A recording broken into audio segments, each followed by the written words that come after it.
yang ada di Aceh. Kami berhubungan dapat diinformasikan kepada para pengendara roda 4. Silakan buka kaca jendela Anda untuk nanti dapat melihat kelengkapan Anda dalam penggunaan bahan masker. Dan kami harapkan semuanya yang terdiri dengan para pengendara dapat menggunakan masker pada saat berkendara dengan kebijakan di bawah traffic itu. Dan apabila Anda tidak menggunakan masker, silakan berputar arah.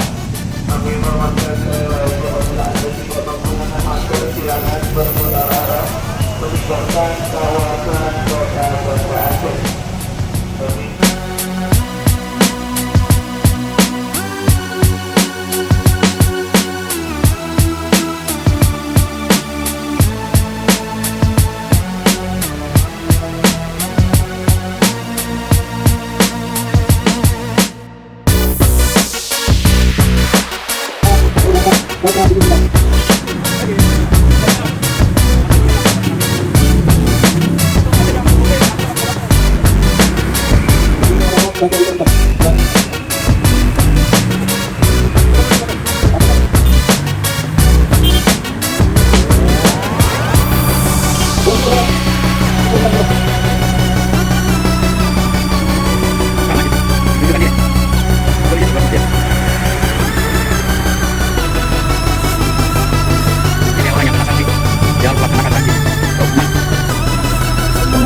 Jangan lupa